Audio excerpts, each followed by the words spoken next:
എല്ലാവർക്കും ഹൃദയം നിറഞ്ഞ നമസ്കാരം. മത്തായി സാർ അതിൻ്റെ ഒരു സമഗ്രമായ ചിത്രം നമ്മുടെ മുമ്പിൽ വെച്ച് കഴിഞ്ഞു. ഒന്ന് രണ്ട് കാര്യം മാത്രമേ പറയാനുള്ളൂ. എനിക്ക് വാസ്തവത്തിൽ ഞാൻ ഈ സമയത്ത് ഓർത്തു പോകുന്നത് ഞാൻ ഒരു 40 വർഷം മുമ്പ് നടന്ന ഒരു യോഗമാണ്. ഞാനൊരു വിദ്യാർത്ഥിയായിരുന്നു. മഹാത്മാ അയ്യങ്കാളി ഹാൾ എന്നിന്നും അന്ന് വിജയ് ഹാൾ എന്ന് അറിയപ്പെട്ടിരുന്ന ആ മീറ്റിംഗ്, എനിക്ക് നാർവിജ് മേനോൻ സാർ ഉണ്ടായിരുന്നു അവിടെ. ആ മീറ്റിംഗ് കേരളത്തിൻ്റെ പരിസ്ഥിതി ചരിത്രത്തിലും കേരളത്തിൻ്റെ ചരിത്രത്തിലും ഒരു വലിയ നാഴികക്കല്ലായി മാറി.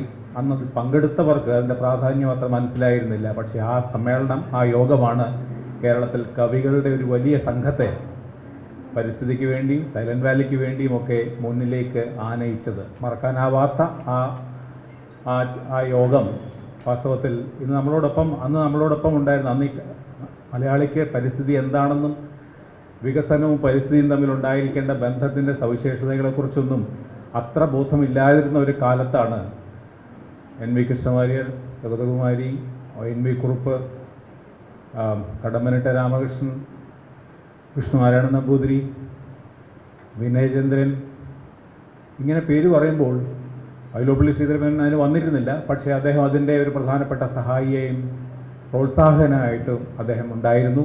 പക്ഷെ ആലോചിക്കുമ്പോൾ ഇന്ന് അവരാരും നമ്മളോടൊപ്പമില്ല. അവരാരും ഇല്ലെന്ന് മാത്രമല്ല, ഇങ്ങനൊരു യോഗത്തിൽ ഇന്ന് കവികളും സാംസ്കാരിക നേതാക്കളെ ഒന്നും കാണുന്നില്ല എന്നുള്ളത് കേരളത്തെക്കുറിച്ച് എന്താണ് നമുക്ക് പറഞ്ഞു തരുന്നത് എന്നുള്ളത് എനിക്ക് അറിഞ്ഞുകൂടാ.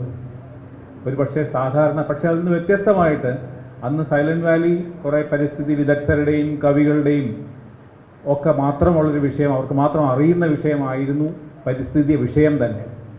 രാഷ്ട്രീയ പ്രസ്ഥാനങ്ങൾ അതിൽ നിന്ന് വിരുദ്ധ നിലപാട് സ്വീകരിച്ചു. പക്ഷേ ഇന്ന് അതിൽ നിന്ന് വ്യത്യസ്തമായിട്ട് കേരളത്തിലെ സാധാരണ ജനത അവൻ്റെ ജീവിതത്തിൻ്റെ ഭാഗമായി ഇത് ഏറ്റെടുത്തിട്ടുണ്ട്. ഒരുപക്ഷെ അവരുടെ സ്വന്തം ഭൂമി നഷ്ടപ്പെടുന്നതിൻ്റെ അതിൻ്റെ വേവലാതിയാണോ എന്നുള്ളത് എന്തായാലും പരിസ്ഥിതി എന്ന് പറയുന്നത് ഒരു ജനകീയ വിഷയമായിട്ട് മാറുകയും അതേ സമയത്ത് അതിനെക്കുറിച്ച് ഒരുപാട് വാതോരാതെ, ഒരുപാട് കരഞ്ഞ്, ഒരുപാട് പാടി നടന്നിരുന്ന സാംസ്കാരിക നായരൊക്കെ ഈ രംഗത്ത് ഇല്ലാതാവുകയും ചെയ്ത ഒരു സവിശേഷമായിട്ടുള്ള ഒരു ഘട്ടത്തിലാണ് നമ്മൾ ഇന്ന് ഈ യോഗം കൂടുന്നത്. ഇതൊരു സംവാദമാണ്, നേരത്തെ പറഞ്ഞതുപോലെ ബദലല്ല, ഒരു സംവാദത്തിൻ്റെ തുടർച്ച തന്നെയാണ്. ഈ സംവാദം ഒരു പ്രക്രിയയാണ്. ഒരു എന്താ പറയുക, ഒരു അന്ത്യമായിട്ടുള്ള ഏതെങ്കിലും ഒരു അവസാന വിധി പ്രഖ്യാപിക്കാനോ തീരുമാനിക്കാനോ ഒന്നും അല്ല. പക്ഷേ ജനാധിപത്യത്തിൻ്റെ വളരെ സമ്പന്നമായിട്ടുള്ള പാരമ്പര്യം മുൻനിർത്തിക്കൊണ്ട് പരസ്പരം ചർച്ച ചെയ്യുക, ആശയ സംഘടനത്തിലൂടെ നമ്മൾ മുന്നോട്ട് പോവുക എന്നുള്ള ആ മഹത്തായ പാരമ്പര്യം മുന്നോട്ട് വയ്ക്കാനാണ് ശ്രമിക്കുന്നത്. അപ്പോൾ ഇവിടെ പങ്കെടുക്കുന്നവരുടെ എല്ലാവരുടെയും പറഞ്ഞാൽ ചില ഒന്ന് രണ്ട് കാര്യങ്ങൾ മാത്രം പറയാനുള്ളൂ. അത് നമ്മുടെ പരിമിതി എന്നുള്ളത് നമ്മുടെ പ്രധാനപ്പെട്ട പ്രശ്നമാണ്. ഇതിനുള്ളിൽ നമ്മളെല്ലാം കാര്യങ്ങളും ചർച്ച ചെയ്യാനും എല്ലാവർക്കും സംസാരിക്കാനുമുള്ള സമയം കണ്ടെത്താനാണ് ശ്രമിക്കുന്നത്. പക്ഷേ 2-3 കാര്യങ്ങൾ നമ്മൾ ആർക്കും ഇത് വ്യക്തിപരമായ ആക്ഷേപങ്ങൾ ഉണ്ടാവില്ല. രാഷ്ട്രീയ അതിപ്രസരം, അതായത് കക്ഷി രാഷ്ട്രീയത്തിൻ്റെതായ വലിയ ആക്രമണങ്ങളോ അല്ലെങ്കിൽ ആരോപണങ്ങളോ ഒന്നും ഇതിൽ നിന്ന് പാടില്ല. കഴിവതും ചുരുക്കി സംക്ഷിപ്തമായി പറയേണ്ടത് കാമ്പായിട്ട് പറയണം. ഏറ്റവും പ്രധാനം കഴിവുന്നതും ആവർത്തനം ഒഴിവാക്കണം. കാരണം എല്ലാവരും ഇതിൽ വളരെ അങ്ങേയറ്റത്തെ വൈകാരികമായി പോലും ഉൾപ്പെട്ടിരിക്കുന്നതുകൊണ്ട് പലർക്കും സ്വയം നിയന്ത്രിക്കാൻ പോലും പറ്റാത്ത നിസ്സഹായമായ ഒരു അവസ്ഥയിലാണ് പലരെല്ലാം പറഞ്ഞു വിളിച്ചു പോകും. പക്ഷേ കഴിവതും നിയന്ത്രിക്കുക. പിന്നെ എല്ലാവരും അതിൻ്റെ ഓരോ വശങ്ങളെക്കുറിച്ച് അവരുടെ കോർ കോമ്പിറ്റൻസി, അവരുടെ സവിശേഷമായിട്ടുള്ള വൈദഗ്ധ്യവും നൈപുണ്യവും ഉള്ള മേഖലകളിൽ ഒതുങ്ങി നിൽക്കുക. കാരണം ഇത് സാങ്കേതികമായിട്ട് വിഷയമുണ്ട്, സാമ്പത്തികമുണ്ട്, പരിസ്ഥിതിയുണ്ട്, ഹ്യൂമൻ കോസ്റ്റ് ഇൻവോൾവ് ആണ്. ഇതെല്ലാം ഉള്ളതുകൊണ്ട് വാസ്തവത്തിൽ ഇതെല്ലാം കൂടിക്കൊഴിഞ്ഞു പോകാതെ ഓരോരുത്തരും അവരുടെ വളരെ സ്പെസിഫിക് ആയിട്ടുള്ള ഇഷ്യൂവിലേക്ക് സ്വയം നിയന്ത്രിച്ച് നിൽക്കുന്നത് നമുക്ക് ഈ ചർച്ചയ്ക്ക് ഒരു വ്യക്തത കിട്ടാനും ഒക്കെ വളരെ നന്നായിരിക്കും. അപ്പോൾ ഇത് നേരത്തെ പറഞ്ഞ പോലെ സർക്കാരിൻ്റെയോ കേരളിൻ്റെയോ ഒന്നും പ്രതിനിധികളില്ല ഇവിടെ. ഇതിൻ്റെ സിവിൽ സൊസൈറ്റി എന്നുള്ളവരാണ് എല്ലാവരും തന്നെ. അതേസമയത്ത് ഇതുവരെ കേരയിൽ സംബന്ധിച്ച് അല്ലെങ്കിൽ സിൽവർ ലൈന് വേണ്ടി ഉള്ള പ്രധാനപ്പെട്ട വാദങ്ങൾ എന്താണ് എന്നുള്ളത്, പ്രശ്നം അത് എന്താണെന്നുള്ളത് ഒന്നുകൂടി നമുക്ക് പ്രത്യേകിച്ച് അവിടെ നിന്നൊരു പ്രതിനിധി ഇല്ലാത്തതുകൊണ്ട് അവതരിപ്പിക്കാൻ ആണ് ആദ്യം തീരുമാനിച്ചിരിക്കുന്നത്. അതിന് ശ്രീ NK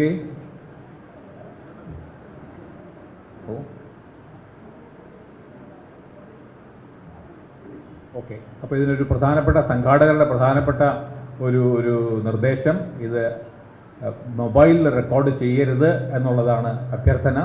ഇത് റെക്കോർഡ് ചെയ്യുന്നുണ്ട്, ഔദ്യോഗികമായിട്ട് ഇതിൻ്റെ സംഘാടകർ അത് ചെയ്യുന്നുണ്ട്. മൊബൈൽ റെക്കോർഡ് ചെയ്ത് പലതും പല വഴിക്ക് പോകുന്നുള്ളത് കൊണ്ടായിരിക്കണം റെക്കോർഡ് ചെയ്യാതിരിക്കുക എന്നുള്ളതാണ് സംഘാടകരുടെ പ്രധാനപ്പെട്ട നിർദ്ദേശം. NK ബിജു, ഈ പ്രശ്നം എന്താണ്, കേരളിന് അനുകൂലമായിട്ടുള്ള വാദമുഖങ്ങൾ എന്തൊക്കെയാണ് എന്നുള്ളത് നമുക്ക് ചർച്ചയ്ക്ക് വേണ്ടി നമ്മുടെ മുമ്പിൽ അവതരിപ്പിക്കാൻ ശ്രീ ബിജുവിനെ ക്ഷണിക്കാം.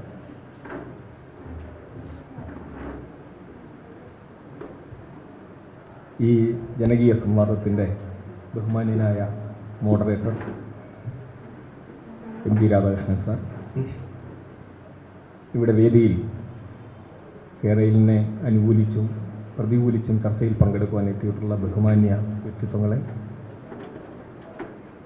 ഈ ചർച്ച കേൾക്കുവാനും തങ്ങളുടെ സന്ദേഹങ്ങൾ ദൂരീകരിക്കുവാനുമുള്ള വ്യഗ്രതയിൽ ഇവിടെ എത്തിച്ചേർന്നിട്ടുള്ള പ്രിയമുള്ള ശ്രോതാക്കളെ, സുഹൃത്തുക്കളെ, തീർച്ചയായും ഞാനിവിടെ ഔപചാരികതയുടെ പേരിൽ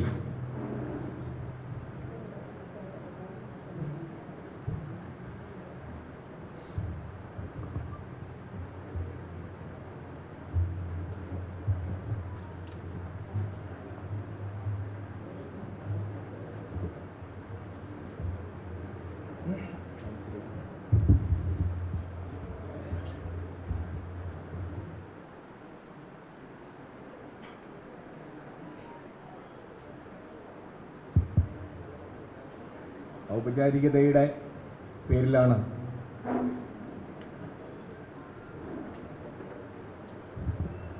കേൾക്കാം ഇവിടെ ഇങ്ങനെയൊരു അവതരണം നടത്തേണ്ടി വന്നിട്ടുള്ളത്. കേരള സംസ്ഥാന ജനകീയ പ്രതിരോധ സമിതിയെ പ്രതിനിധീകരിച്ചുകൊണ്ടാണ് ഞാനിവിടെ നിൽക്കുന്നത് എങ്കിൽ പോലും കേരളിൻ്റെ വാദങ്ങൾ ആണ് അവതരിപ്പിക്കുന്നത്. കേരളിൻ്റെ അനുകൂല വാദങ്ങൾ കേരള വക്താക്കൾ, അതിന് രാഷ്ട്രീയമായി ആ പദ്ധതിക്ക് വേണ്ടി നിലകൊള്ളുന്ന ആളുകൾ അവതരിപ്പിക്കുന്ന അതേ സ്വഭാവത്തിൽ അവതരിപ്പിക്കാൻ തീർച്ചയായും കഴിഞ്ഞുകൊള്ളണമെന്നില്ല. ഇവിടെ തുടർന്നുള്ള ചർച്ചയിൽ അനുകൂലിച്ചുകൊണ്ടുള്ള വാദങ്ങളും ഉണ്ടാവും. അപ്പോൾ ഇത് ഒരു പ്രാഥമിക നടപടി എന്ന നിലയിൽ ഉള്ള ഒരു അവതരണമായി മാത്രം കരുതുക. അത് കേരള വക്താക്കൾ അവതരിപ്പിക്കുന്നതുപോലെ സമഗ്രതയിലുള്ള ഒരു അവതരണം അതിൽ നിന്ന് പ്രതീക്ഷിക്കരുത്. അതിൻ്റെ പരിമിതികൾ തീർച്ചയായും ഉണ്ട്. ആമുഖമായി ഇത് പറഞ്ഞുകൊണ്ട് ഞാനിത് വായിക്കുകയാണ്. എന്തുകൊണ്ട് സിൽവർ ലൈൻ പ്രോജക്റ്റ് കേരളത്തിന് ആവശ്യമാണ്? ഒന്ന്, ഒരു ആധുനിക സമൂഹത്തിൻ്റെ പ്രധാനപ്പെട്ട ഘടകമാണ് വേഗതയാർന്ന ഗതാഗത സംവിധാനം. കേരളം അടിസ്ഥാന സൗകര്യങ്ങളുടെ വികസനത്തിൻ്റെ കാര്യത്തിൽ ഒരുപാട് മുന്നിലാണെങ്കിലും ഗതാഗത സംവിധാനം നിരവധി പ്രശ്നങ്ങൾ നേരിടുന്നുണ്ട്. മിക്ക ദേശീയ പാതകളും സംസ്ഥാന പാതകളും വളരെ തിരക്കേറിയവയാണ്. ശരാശരി 1 മണിക്കൂറിൽ 40 കിലോമീറ്റർ വേഗതയിൽ മാത്രമേ യാത്ര ചെയ്യാനും സാധിക്കൂ. പാരിസ്ഥിതിക പ്രശ്നങ്ങൾ നിരവധി ഉള്ളതിനാൽ പൊതുഗതാഗത സംവിധാനത്തിന് ഊന്നൽ കൊടുക്കേണ്ടത് ആവശ്യമാണ്. പക്ഷേ KSRTCയുടെ അവസ്ഥ വളരെ ദയനീയമാണ്. പിന്നെ സ്വാഭാവികമായ മറ്റൊരു പരിസ്ഥിതി സൗഹൃദ വികസനം നടത്തുവാൻ സാധിക്കുന്നത് റെയിൽവേയിലാണ്. റോഡ് ഗതാഗതം കൊണ്ടുണ്ടാകുന്ന കാർബൺ പുറന്തള്ളൽ കുറയ്ക്കുവാനും റെയിൽവേയിൽ വികസനത്തിലൂടെ സാധിക്കും. പിന്നെ എന്തിനാണ് ഈ പദ്ധതി ഉപേക്ഷിക്കുന്നത്? 2, നിരവധിയായ വാണിജ്യ രാഷ്ട്രീയ കാരണങ്ങൾ മൂലം കേരളത്തിലെ റെയിൽവേ വികസനം ഒട്ടും തൃപ്തികരമായല്ല നടന്നു വരുന്നത്. വാണിജ്യപരമായ കാരണങ്ങൾ എന്തെന്നാൽ കൂടുതൽ വരുമാനവും ലാഭവും കിട്ടുന്നത് എവിടെയാണോ അവിടെയായിരിക്കും റെയിൽവേ കൂടുതൽ ശ്രദ്ധ കൊടുക്കുക. 70% വരുമാനവും ലഭിക്കുന്നത് ചരക്ക് ഗതാഗതത്തിൽ നിന്നാണ്. പക്ഷേ കേരളം പോലൊരു ദക്ഷിണേന്ത്യൻ പ്രദേശത്ത് വടക്ക് കിഴക്കൻ പടിഞ്ഞാറൻ മേഖലകളെ അപേക്ഷിച്ച് കൂടുതൽ വരുമാനം ലഭിക്കുന്നത് പാസഞ്ചർ ഗതാഗതത്തിൽ നിന്നാണ്. അതുകൊണ്ട് തന്നെ ദക്ഷിണേന്ത്യൻ സംസ്ഥാനങ്ങളിലുള്ള റെയിൽവേയുടെ നിക്ഷേപം കുറവായിരിക്കും. ഇനി രാഷ്ട്രീയ കാരണങ്ങൾ നോക്കിയാൽ കേരളം പോലുള്ള ദക്ഷിണേന്ത്യൻ സംസ്ഥാനങ്ങളോട് എപ്പോഴും കേന്ദ്ര ഗവൺമെൻറ് ശത്രുതാപരമായ സമീപനമാണ് പുലർത്തുന്നത്. പാത ഇരട്ടിപ്പിക്കലിൻ്റെ കാര്യത്തിലും വൈദ്യുതീകരണത്തിൻ്റെ കാര്യത്തിലും മറ്റു നവീകരണ പദ്ധതികൾ കേരളത്തിൽ നടപ്പാക്കുന്നതിൻ്റെ വേഗതയിൽ നിന്ന് തന്നെ ഇത് മനസ്സിലാക്കാം. വർഷങ്ങളാണ് ഇത്തരം പദ്ധതികൾ പൂർത്തിയാക്കാൻ വേണ്ടി വരുന്നത്. ശബരി റെയിൽ പോലെയുള്ള പുതിയ പദ്ധതി ഒട്ടും നീങ്ങുന്നതേയില്ല. കേരളത്തിലെ റെയിൽവേയുടെ അവസ്ഥ പരിഗണിക്കുമ്പോൾ, പ്രത്യേകിച്ച് കേന്ദ്രം പരിഗണിക്കാത്ത ഈ സാഹചര്യത്തിൽ, ഒരു സെമി ഹൈസ്പീഡ് നെറ്റ്വർക്ക് ഭാവിയിലേക്ക് അനിവാര്യമാണ്. ഇത്തരം പദ്ധതികൾ നടപ്പാക്കണമെങ്കിൽ സംസ്ഥാനത്തിൻ്റെ പങ്കാളിത്തം ആവശ്യമാണെന്ന് ഇന്ത്യൻ റെയിൽവേ തന്നെ പറഞ്ഞിട്ടുണ്ട്. പല സംസ്ഥാനങ്ങളിലും ഇത്തരം പദ്ധതികളെ കേന്ദ്രം പ്രോത്സാഹിപ്പിക്കുന്നുണ്ട്. പല ഘട്ടങ്ങളിലായി 27 പ്രോജക്റ്റുകൾ നിലവിലുണ്ട്. നിലവിൽ പണി നടക്കുന്ന മുംബൈ അഹമ്മദാബാദ് ഇതിന് ഉദാഹരണമാണ്. ഇത്തരം ഹൈസ്പീഡ് ട്രെയിനുകളുടെ നെറ്റ്വർക്ക് ഇന്ത്യ മുഴുവൻ നടപ്പിലാക്കുകയാണ്. 4. ഇന്ത്യൻ റെയിൽവേയുടെ സഹായത്തോടുകൂടി ഇത്തരം പ്രോജക്റ്റുകൾ ശുപാർശ ചെയ്യുവാൻ സംസ്ഥാനങ്ങളോട് നിർദ്ദേശിച്ചിരിക്കുകയാണ്. സംസ്ഥാനങ്ങളായിരിക്കും ഇതിൻ്റെ സാമ്പത്തിക ചെലവുകൾ നിർവഹിക്കുക. സ്വകാര്യ മൂലധന നിക്ഷേപം ഇന്നത്തെ സാഹചര്യത്തിൽ വളരെ അത്യാവശ്യമാണ്. കേരളത്തിലെ സിയാൽ പോലുള്ള മികച്ച ഉദാഹരണം നമ്മുടെ മുന്നിലുണ്ട്. SPVയിലൂടെ 74% സ്വകാര്യ നിക്ഷേപവും 26% സംസ്ഥാന നിക്ഷേപവുമായിരിക്കും നടത്തുക. 5. ഇത്തരത്തിലുള്ള ഒരു പദ്ധതി ഈയിടെ വിഭാവനം ചെയ്ത ഒന്നല്ല. 2010 കേരളം ഇത്തരമൊരു പദ്ധതിക്ക് വേണ്ടിയുള്ള പ്രവർത്തനങ്ങൾ ആരംഭിക്കുകയും Kerala state high speed rail corporation സ്ഥാപിക്കുകയും പ്രാരംഭ സർവേകൾ നടത്തുകയും ചെയ്തു. പിന്നീട് DMRCയെ പഠനം നടത്തുവാനും പദ്ധതി തയ്യാറാക്കാനുള്ള ഉത്തരവാദിത്വവും ഏൽപ്പിച്ചു. 2013 അന്നത്തെ മുഖ്യമന്ത്രി ഇത് സംബന്ധിച്ച തങ്ങളുടെ ഉദ്ദേശം പ്രഖ്യാപിച്ചിരുന്നുവെങ്കിലും അത് മുന്നോട്ട് കൊണ്ടുപോയില്ല. 6. ഗേജിനെ സംബന്ധിച്ച തർക്കങ്ങൾ. ഇന്ത്യൻ റെയിൽവേയുടെയും യൂണിയൻ ഓഫ് ഇന്ത്യയുടെയും നയങ്ങളെ അടിസ്ഥാനമാക്കിയാണ് സിൽവർ ലൈനിലായി ബ്രിട്ടീഷ് സ്റ്റാൻഡേർഡ് ഗേജ് തിരഞ്ഞെടുത്തിരിക്കുന്നത്. ഏകീകൃതവും പരസ്പര പ്രവർത്തനക്ഷമവുമാക്കുവാൻ വേണ്ടി എല്ലാ ഹൈസ്പീഡ് റെയിൽ ശൃംഖലകളും ബ്രിട്ടീഷ് സ്റ്റാൻഡേർഡ് ഗേജാണ് നിർദ്ദേശിക്കപ്പെട്ടിരിക്കുന്നത്. ഇത്തരത്തിലുള്ള നിർമ്മാണത്തിലിരിക്കുന്ന ആദ്യത്തെ പദ്ധതിയായ Mumbai Ahmedabad line British standard ഗേജിലാണ്. സിൽവർ ലൈനിൽ കഴക്കൂട്ടം, തൃശൂർ, കോഴിക്കോട്, കാസർഗോഡ് എന്നിവിടങ്ങളിലും ഇത് സാധ്യമാണ്. സ്റ്റാൻഡേർഡ് ഗേജിൽ നിന്നും ബ്രോഡ് ഗേജിലേക്ക് ട്രെയിനുകൾ മാറി കയറുവാനും യാത്രക്കാർക്ക് സാധിക്കും. 7. പ്രോജക്റ്റ് റൈഡർഷിപ്പ് വസ്തുതാപരമല്ല എന്നൊരു വിമർശനം ഉന്നയിക്കപ്പെടുന്നുണ്ട്.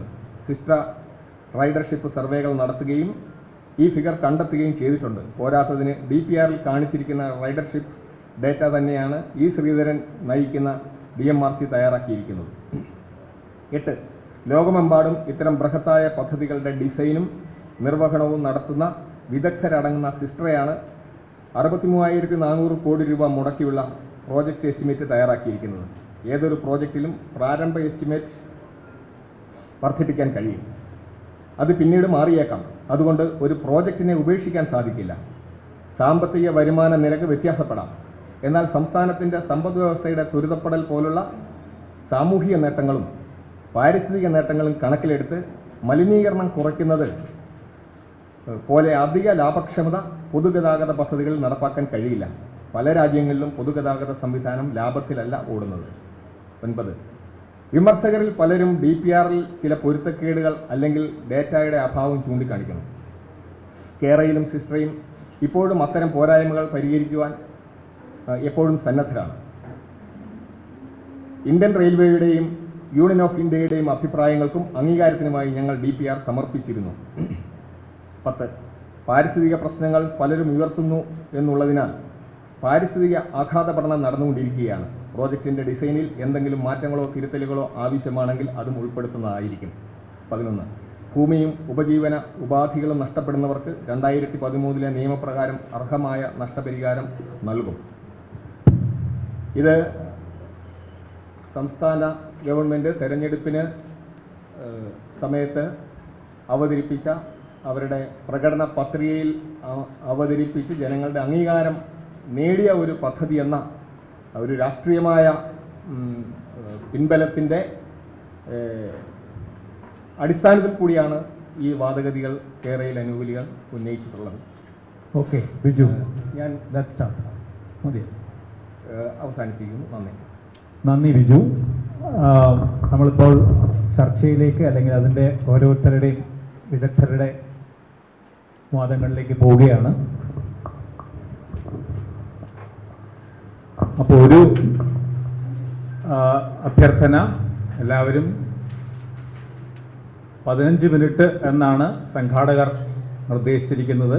പക്ഷേ സമയം കുറച്ചും കൂടി നിയന്ത്രിക്കണം എന്നുള്ളതുകൊണ്ട് കഴിവതും അതിലും കുറച്ച് സമയത്തിനകം നമ്മൾ പറഞ്ഞു തീർക്കണം. കാരണം സദസ്സിൽ നിന്നുള്ള ചോദ്യങ്ങൾക്ക് നമ്മൾ ഇടം കൊടുക്കണം, സമയം കൊടുക്കണം എന്നുള്ളത് കൊണ്ട്. So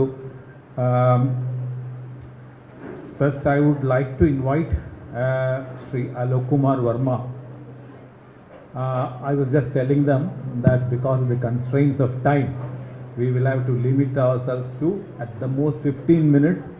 But since time seems to be running out faster than we expected, we would like to restrict it even further to about 10 minutes.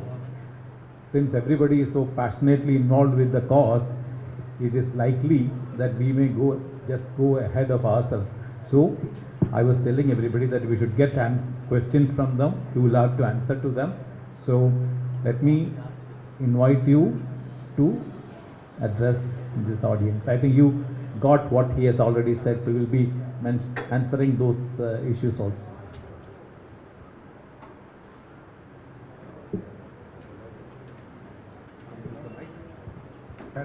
Hello.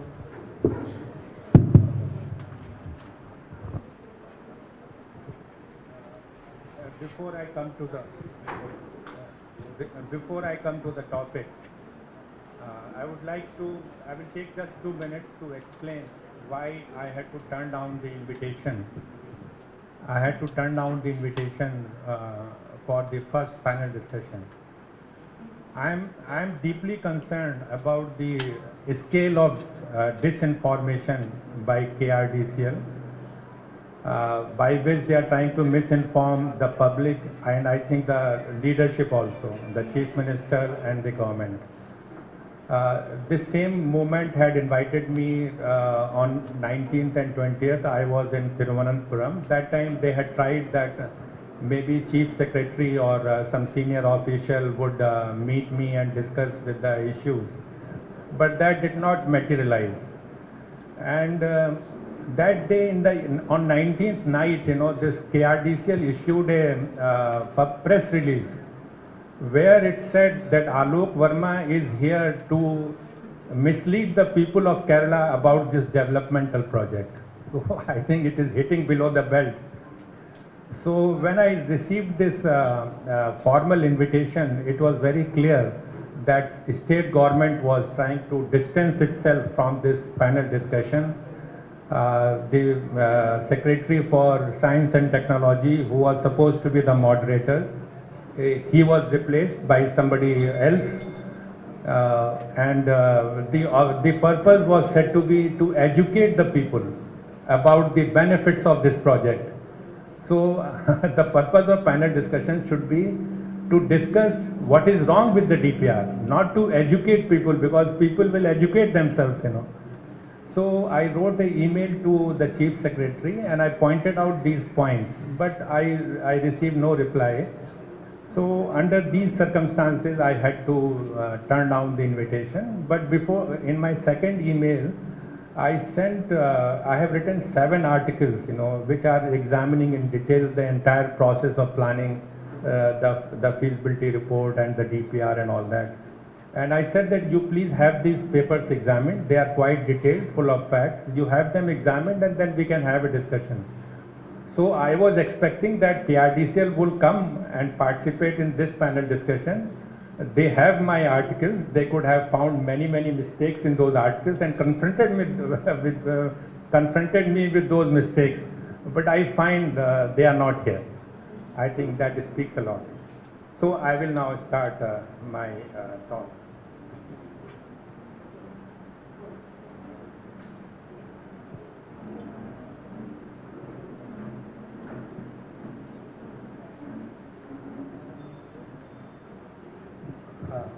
you can best understand what is wrong with this project uh, by this fact that from the very beginning, KRDCL is an organization which is trapped by its own certain ideas, those ideas which are basically unworkable. That is, number one, making a standalone line on a standard gauge, and taking stations outside the city, for example, Kollam, Thiruvananthapuram, Ernakulam, Kottayam, Chengalur, way outside the city, which results in drop in ridership, because people would not prefer to go far out in the city to board a train for a journey of hardly 200 or 300 kilometers. People, as the traffic survey shows, people are going to travel short distance by this train. And so they have been trapped by these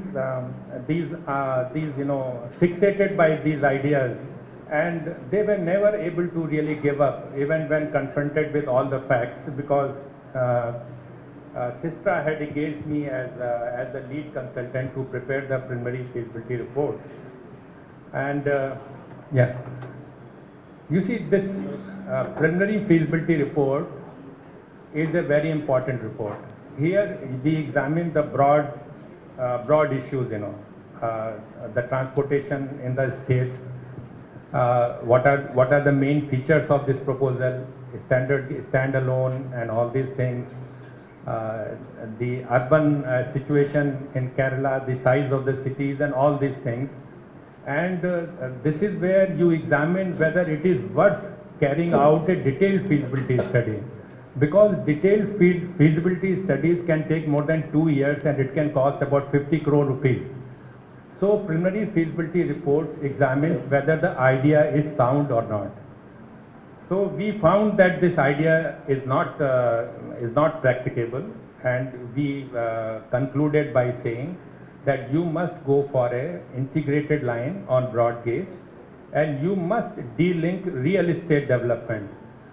You can make smart cities, new cities, but instead of taking the railway line outside to the city, you should connect the new cities with the station by metro and by an expressway, which is a much better option. Now Sistra, this MDKRDCL and now Sistra also, they have launched a campaign of disinformation. MDKR, media knows it. MDKRDCL for 6 months he kept claiming that he did not receive this report, that Sistra did not submit this report. When he was confronted with the fact that this report was submitted and you yourself gave comments on that report, he said, we gave our comments, and on our comments, Sistra rejected the report. Now the point is, if Sistra rejected the report, then they should have issued a revised report, because you have to finalize that report, because on the basis of that report you have to prepare terms of reference for the detailed feasibility study, which is going to take about 2 years and which will cost about 50 crore rupees. So where is the revised report? So the fact is, there is no revised report. Therefore, the preliminary feasibility report, which was prepared under my guidance by Sistra, and it was submitted to KRDCL under the letterhead of Sistra Paris. This is very significant. It was submitted under the covering letter of Sistra Paris. So that report stands, and it is the final report. Now the question is, when your consultant, which you say is a world-renowned consultant, when he gives you certain recommendations, particularly about gauge, you are duty-bound to send it to Railway Board for approval. If you don't agree with the consultant, you can tell Railway Board, I don't agree with the consultant and this is my proposal. Then Railway Board will take it, because Railway Board is the final authority in matters of gauge. No one else can take any decision about gauge, so they did not send it to the Railway Board. Now let us look at the second. Now what happens? After I left, I find that Sistra suddenly, sort of surrendered to KRDCL, and they did everything they wanted. they have written about gauge, they have written only one sentence in the feasibility report, that we are adopting standard gauge on instructions of KRDCL. Regarding location of stations, another one sentence, that stations have been decided on in consultation with KRDCL. Now the point is, then what is your role? If you are doing everything on instructions and guidance of KRDCL, then KRDCL should be treated as competent enough. Why do they need a consultant? So they completely surrendered to KRDCL. Now then what happens? As I said, the final feasibility report takes about 2 years to complete. Lot of ground studies are required to be done, but they did it in just 50 days. Did not do any ground studies, did not do any traffic survey, and used Google Earth to prepare the report. Now such a report cannot be called a feasibility report at all. You cannot call it a feasibility report because it does not examine the feasibility, the techno-economic viability, on the basis of which the next authority, the state government and the government of India, can take a decision. So this is an invalid report. But Railway Board approves it. It gives in principle approval, which allows you to spend 100 crore rupees on even making preparations for land acquisition, for detailed design, for setting up temporary offices. So this is practically an approval. It is in principle approval, is practically an approval. It's just pending formal sanction, because formal sanction takes time. It has to go to Planning Commission, Finance Ministry and all those things. So Railway Board started this practice about 10 years ago of giving in principle approval to these complex and major projects, so that projects can proceed rapidly. So this in principle approval is illegal and illegitimate. It is contrary to the Engineering Code of Indian Railway, which lays down specific rules about preparation of the feasibility report. So this is invalid, and it should be, this in principle approval has to be withdrawn. There is no other option. Now what happens after that? Now they prepare DPR in just 6 months. Now we know the flood situation in Kerala is very acute. You have had 3 devastating floods in the last 4 years. Now how you are proposing an alignment which would be about 70% on embankments and cuttings, but you do not carry out any hydrological survey. There is no hydrological survey. This line will require about 120 tunnels. The Kozhikode station will be completely underground inside a 7-kilometer tunnel. The Thrissur station will be on a 8-kilometer long viaduct which will be about 20 meters high. Now, when you are going to construct such huge structures in such adverse conditions, you have to carry out geological investigation, because geological investigation gives you continuous profile of the condition of the ground. Without that, it is impossible to prepare any DPR or any alignment. It is not possible. So, no geological survey. They carried out some geotechnical survey in which you take samples in isolated locations. So they took samples in 120 locations. Now what does it reveal? It reveals that 93% of the alignment is on very weak ground. There are 3 categories: strong, average and weak. So 93% of the alignment is on weak ground. This is your own report saying. But what do? In estimating cost, they assume that 80% of the embankment is on strong ground. This is why KRDCL are not here, because they cannot give answer to these questions, Because your own report is saying that 93% of the ground is weak, and in cost estimation you are taking that 80% of the ground is strong ground. Now many people have read about Niti Aayog. Niti Aayog did a very detailed analysis. I will say it is really rare that Niti Aayog has done such a detailed examination of your cost estimate, and it has concluded that cost will be twice of what you have estimated. And the person, Mr. Subodh Jain, who had come here for the first panel discussion, he appeared before Niti Aayog to defend this cost estimate. That is why they are not here. Because can they give answer to this man?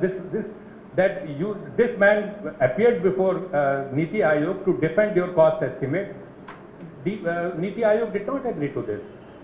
Niti Aayog has issued its final report in September 2020, in which they have said we don't agree with the explanation given by KRDCL. According to us, the cost will be double of what they have estimated. So this is the respect you have for a statutory authority like Niti Aayog. You do nothing. You stick to your guns. You refuse to give proper answer. You refuse to revise your estimate. The biggest objection was that there is no rate analysis. And you really open the DPR, go to that chapter, there is no rate analysis. They have arbitrarily taken tunnels, so many crores per kilometer, viaduct, so many crores per kilometer, embankment, so many crores per kilometer. Where did you get that figure?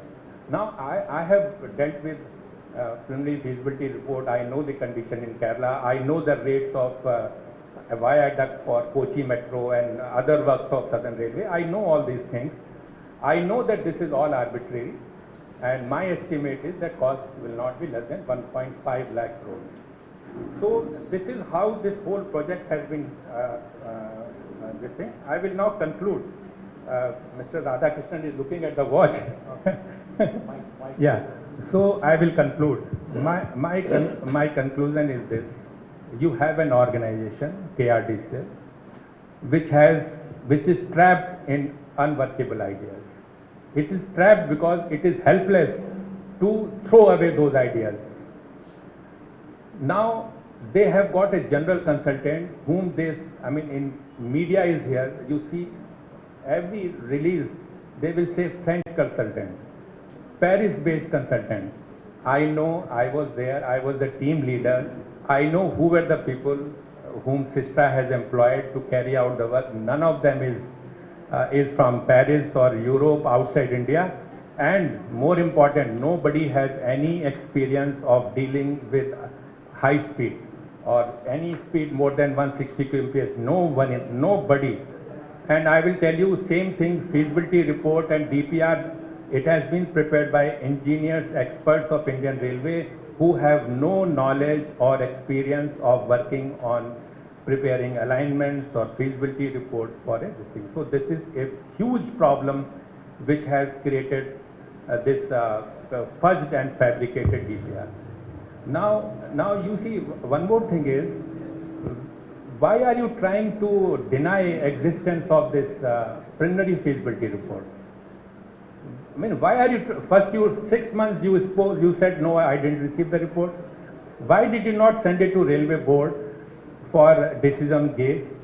Why your DPR contains only one sentence about gauge, only one sentence about real estate development? What is this? These are the most important issues which should be discussed one chapter each.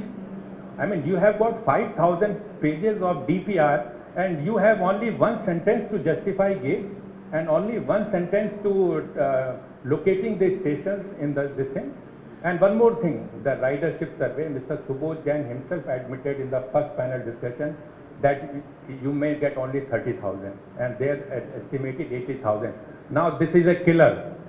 This is a killer. If you're earning, 80,000, 30,000, less than half. So your earning side is now half.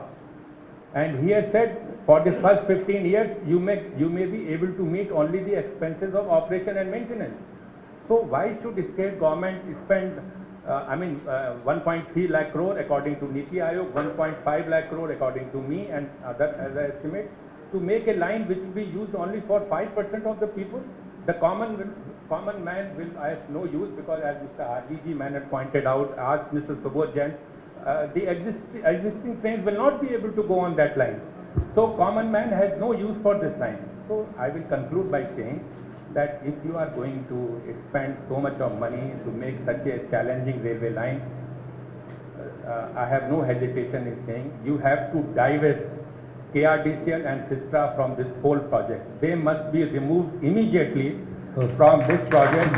If you want to really take forward, there is ample proof of their misconduct. Okay. Thank you. Thank you, Mr. Verma. You put the things in perspective, and I congratulate you for that engineering precision to keep yourself within 15 minutes limit. So, അദ്ദേഹം പറഞ്ഞതിൻ്റെ 4 പ്രധാനപ്പെട്ട പോയിന്റാണ്. ഒന്ന്, അദ്ദേഹത്തിൻ്റെ നേതൃത്വത്തിലാണ് സിസ്ട്ര ആദ്യമായി preliminary feasibility study നടത്തിയത്.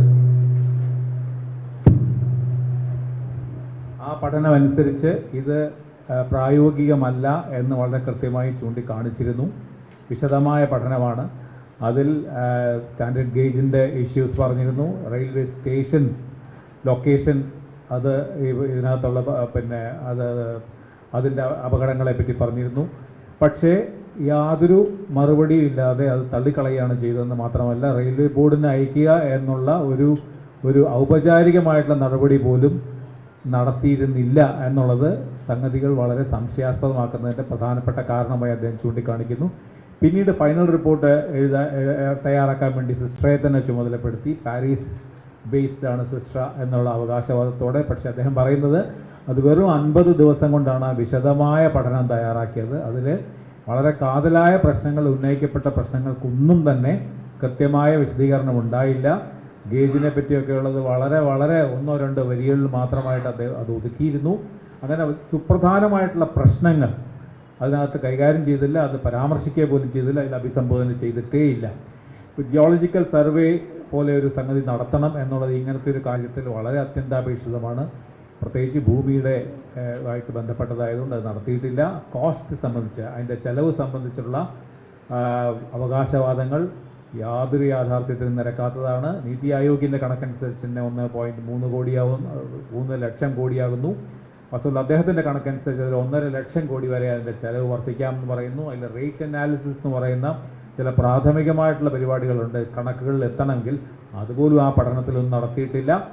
റൈഡർഷിപ്പ് സംബന്ധിച്ച്, യാത്രക്കാരുടെ എണ്ണം സംബന്ധിച്ചിട്ടുള്ള അവകാശവാദങ്ങളും പൊള്ളയാണ് എന്ന് അദ്ദേഹം ചൂണ്ടിക്കാണിക്കുന്നു. 30,000 പേരുടെ മാത്രമേ 80,000 അവകാശപ്പെടുന്നെങ്കിൽ കേരളയിൽ അനുകൂലമായി വാദിക്കാൻ വന്ന സുബോധ് ജെയിൻ പോലും 30,000 മാത്രമേ അതിനകത്ത് ഉണ്ടാവുള്ളൂ എന്നാണ് പറഞ്ഞിരിക്കുന്നത്. അങ്ങനെ നോക്കുമ്പോൾ സാമ്പത്തികമായും സാങ്കേതികമായും ഒക്കെ ഒരു കാരണവശാലും മുന്നോട്ട് കൊണ്ടുപോകാൻ കഴിയാത്ത ഒരു പദ്ധതിയാണ് അത്. ഇതിൽ നിന്ന് എത്രയും വേഗം ഈ KRDCയിൽ നിന്നും സിസ്ട്രയിൽ നിന്നും ഒക്കെ മോചനം നേടിയാൽ മാത്രമേ കേരളത്തിന് വളരെ അനുയോജ്യമായിട്ടുള്ള മറ്റൊരു പദ്ധതിയെക്കുറിച്ച് ആലോചിക്കാനെങ്കിലും കഴിയൂ എന്നാണ് അദ്ദേഹം ചൂണ്ടിക്കാണിക്കുന്നത്. ഇതിന് കൂടുതൽ സംശയങ്ങളുണ്ടെങ്കിൽ അദ്ദേഹത്തിലേക്ക് നമുക്ക് തിരിച്ചു വരാം.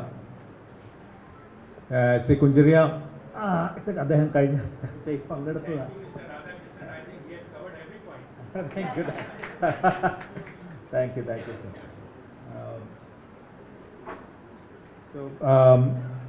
Shri doctor Kunjaria P Isaac, former vice ചാൻസലറാണ് കേരള ടെക്നിക്കൽ യൂണിവേഴ്സിറ്റിയുടെ. അദ്ദേഹം കഴിഞ്ഞ സംവാദത്തിൽ സജീവമായി പങ്കെടുത്തിരുന്നതാണ്. അദ്ദേഹം നമ്മുടെ കൂടെ വീണ്ടും വരാൻ, ഈ ചർച്ചയിൽ പങ്കെടുക്കാൻ തയ്യാറായതിൽ അദ്ദേഹത്തിനോട് വളരെയധികം നന്ദിയുണ്ട്, വളരെയധികം കടപ്പാടുണ്ട്. കാരണം വളരെ അത്യുന്നതമായിട്ടുള്ള ജനാധിപത്യ പാരമ്പര്യം, അഭിപ്രായ വ്യത്യാസങ്ങൾ ആണ് എന്താ പറയുക, ജനാധിപത്യത്തിൽ ഏറ്റവും സ്വാഗതം ചെയ്യേണ്ടതെന്നുള്ളത് കൊണ്ട് തന്നെ അഭിപ്രായ വ്യത്യാസങ്ങൾ പറയാനുള്ളവർ വളരെ ചുരുക്കമായിരിക്കും എന്നറിഞ്ഞുകൊണ്ട് തന്നെയാണ് കുഞ്ചറി ഐസക്കും രഘുചന്ദ്ര നായരും എത്തിയിരിക്കുന്നത്. അവരോട് പ്രത്യേകം ഈ സമിതിയുടെ, ഈ പരിപാടിയുടെ സംഘാടകർ പ്രത്യേകം നന്ദി വീണ്ടും പറയുകയാണ്. ഡോക്ടർ കുഞ്ചറിയ ഐസക്കിനെ ക്ഷണിക്കുന്നു. ഒറ്റ കാര്യം, നമ്മളിവിടെ ഉന്നയിക്കപ്പെട്ട പ്രധാനപ്പെട്ട പ്രശ്നങ്ങൾക്ക് മറുപടി കൂടി താങ്കൾ പറയണം എന്ന് പ്രത്യേകിച്ച് നിർദ്ദേശിച്ചു.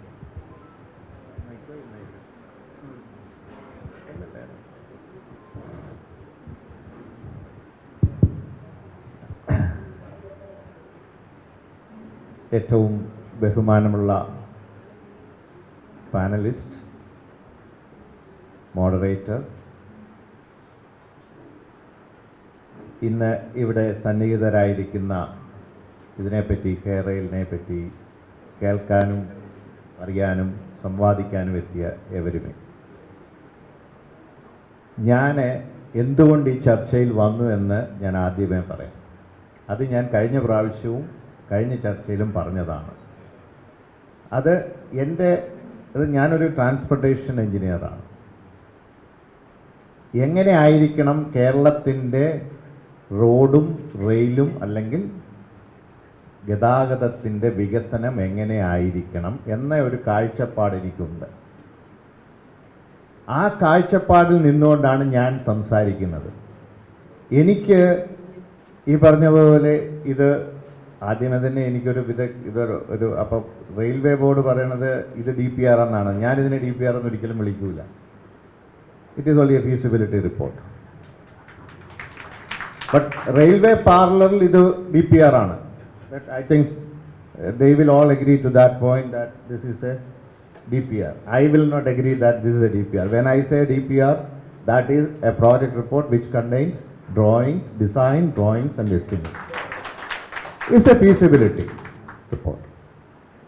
ആ ഫീസിബിലിറ്റി റിപ്പോർട്ടിനെയാണ് നമ്മൾ ഇവിടെ ചർച്ച ചെയ്യപ്പെടുന്നത്. അപ്പോൾ ഞാൻ ആദ്യമേ പറഞ്ഞത് എന്താണെന്ന് ചോദിച്ചാൽ, കേരളത്തിന് തെക്ക് വടക്കായിട്ട് ഒരു ട്രാൻസ്പോർട്ടേഷൻ കോറിഡോറാണ് നമുക്ക് അത്യാവശ്യം. അതിൻ്റെ തുടക്കമായിട്ട് നമുക്ക് നാഷണൽ ഹൈവേ 66 25 കൊല്ലം കഴിഞ്ഞപ്പോൾ നമുക്ക് വന്നുകൊണ്ടേയിരിക്കുന്നു. അത് എന്ന് വരുമെന്ന് എനിക്കൊരു ഉറപ്പൊന്നുമില്ല. അങ്ങനെ വന്നാൽ ഇപ്പോഴത്തെ 30-40 കിലോമീറ്റർ സ്പീഡ് എന്നുള്ളത് ഒരു 60-70 സ്പീഡ് ആവാൻ സാധ്യതയുണ്ട്. പക്ഷേ അപ്പോൾ എന്ത് സംഭവിക്കും? ആ സമയത്തേക്ക് നമ്മളെല്ലാവരും ഒരു കാറിന് പകരം 2 കാറും 3 കാറും വാങ്ങിച്ച് ഈ റോഡെല്ലാം ചോക്ഡാക്കി പിന്നെയും നമ്മൾ 50 കിലോമീറ്ററിലേക്ക് പുറകിലേക്ക് പോകും. അപ്പം നമുക്ക് എപ്പോഴും അതുകൊണ്ടാണ് ഇപ്പം നമ്മൾ എന്ത് ചെയ്യുന്നത്, മാസ് ട്രാൻസ്പോർട്ടേഷൻ മോഡിലേക്ക് തിരിയുന്നത്. അപ്പോഴാണ് റെയിൽവേ അല്ലെങ്കിൽ സബർബൻ ട്രെയിൻ അല്ലെങ്കിൽ മെട്രോ എന്നുള്ള ആ കൺസെപ്റ്റിലേക്ക് നമ്മൾ വരുന്നത്. അപ്പോൾ അങ്ങനെ വരുമ്പോൾ ഇപ്പോൾ റെയിൽവേക്ക് കിട്ടുന്ന സ്പീഡ് 50 കിലോമീറ്റർ പെർ അവർ. അതെങ്ങനെ കൂട്ടാൻ പറ്റും എന്നുള്ളതാണ് ഇതിൻ്റെ പിന്നിലെ എൻ്റെ ചേതോവികാരം. അതിലാണ് ഞാൻ ഉറച്ചു നിൽക്കുന്നത്. അത് കഴിഞ്ഞ പ്രാവശ്യമേ ഞാൻ പറഞ്ഞതാണ്. ഞാൻ ഒരു കാര്യം കൂടി ശ്രദ്ധിച്ചു. കഴിഞ്ഞ പ്രാവശ്യം ചർച്ചയിൽ പങ്കെടുത്തു. അപ്പോൾ തന്നെ ഞാൻ ഡോക്ടർ ശ്രീധരൻ്റെ ആർട്ടിക്കിൾ കണ്ടു, ജോസഫ് സി മാത്യുവിൻ്റെ ആർട്ടിക്കിൾ മനോരമയിൽ 2 പേരുടെ ഉണ്ടായിരുന്നു. I read the article of Alok Varma also in times of India. ഇതെല്ലാം വായിച്ചു കഴിഞ്ഞപ്പോൾ എനിക്ക് തോന്നിയത് ഇവരാരും ഇതിനെ എതിർത്തില്ല എന്നുള്ളതാണ്. ആരും എതിർക്കുന്നില്ല. എല്ലാവരും ഇതിൻ്റെ ഗുണങ്ങളും ദോഷങ്ങളും പറയുന്നുണ്ട്. അത് ഞാനും പറയും.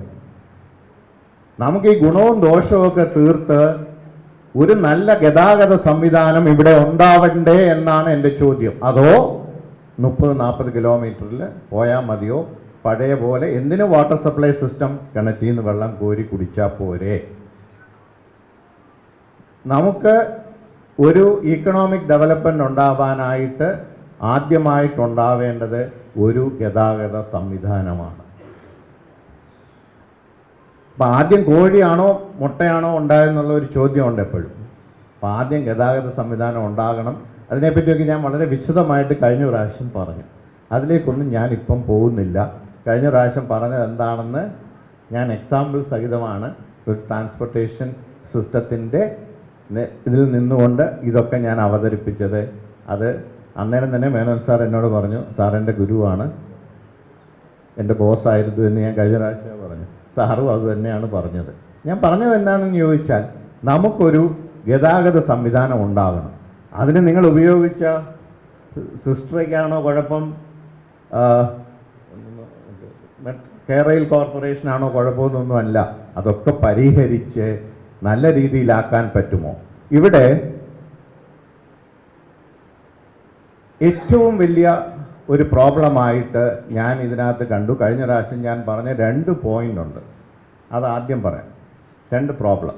ഒന്ന്, ഇത് തെക്ക് വടക്കായിട്ട് വരുമ്പോൾ ഇത് കേരളത്തെ 2ആയി വിഭജിക്കും, അല്ലെങ്കിൽ ഇത് ഫ്ലഡ് പ്ലെയിനിനെ ബാധിക്കും. കുറച്ചൊക്കെ ശരിയാണ്. അപ്പം അത് ആരും കൈയൊന്നും അടിക്കണ്ട. ഇതൊക്കെ ന്യായമായ കാര്യങ്ങളാണ്. ഇതിനൊന്നും കൈയടിച്ചിട്ട് കാര്യമൊന്നുമില്ല. ഇതൊക്കെ ന്യായമായ കാര്യങ്ങളാണ്. അത് ശരിയാണ്. അപ്പോൾ ഞാനത് കഴിഞ്ഞ പ്രാവശ്യം പറഞ്ഞു, നമുക്കിത് വയാഡക്റ്റ് ആണ് ഇതിന് പറ്റിയ ഒരു സൊല്യൂഷൻ.